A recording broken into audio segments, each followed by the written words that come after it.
26 million people live inside the world's most isolated country. No Google, no YouTube, no uncensored news. At night, satellites reveal North Korea as a vast island of darkness.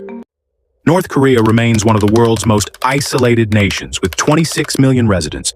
No Google, no YouTube, no unapproved calls abroad. At night, satellites show a nation swallowed by darkness.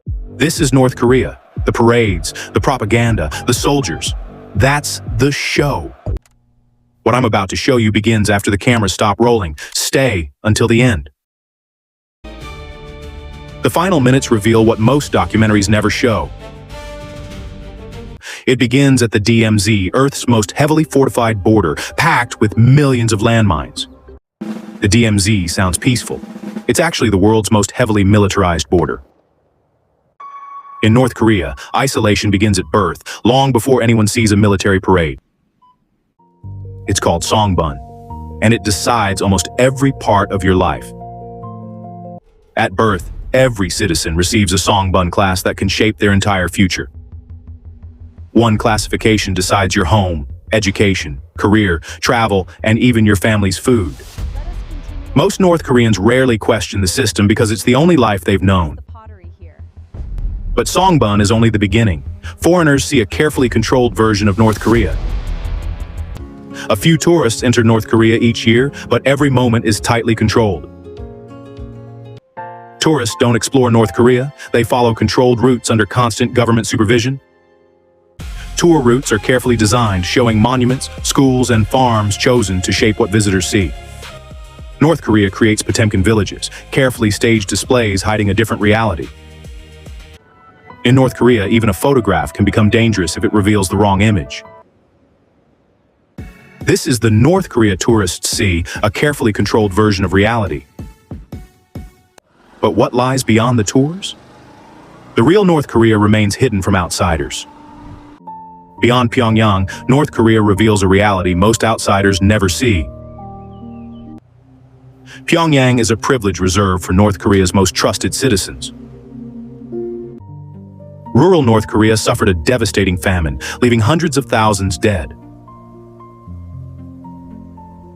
Satellite images reveal North Korea in darkness, while South Korea shines brightly across the border.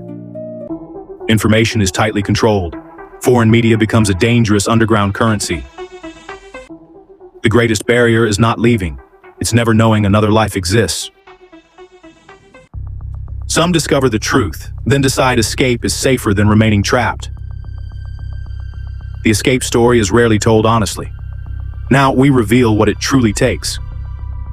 Most North Korean defectors escape through China, crossing rivers instead of the deadly DMZ. That route seems safer, but the danger begins the moment they cross. China often returns North Korean defectors who may face severe punishment after repatriation. Escaping China requires an underground network guiding defectors towards safer countries. The escape journey can take years, with many women facing extreme dangers along the way. Escape can punish entire families, leaving loved ones behind to face the consequences. Leaving North Korea means risking imprisonment, trafficking, and your family's safety. Despite every danger, people still risk everything and try to escape each year. Here's the question I keep returning to. There may be no simple answer. Is North Korea isolated by its own walls or by the world's response?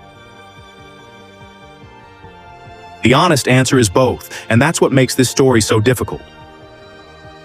We've seen the borders, the system, the illusion, and the escapes people risk everything for. I didn't cover everything. Tell me what important details I missed. What should we explore next? Nuclear weapons, camps, elites, or border soldiers? Comment your ideas. Subscribe for deeper stories from places the world rarely sees. I'll see you in the next one, where another hidden story begins.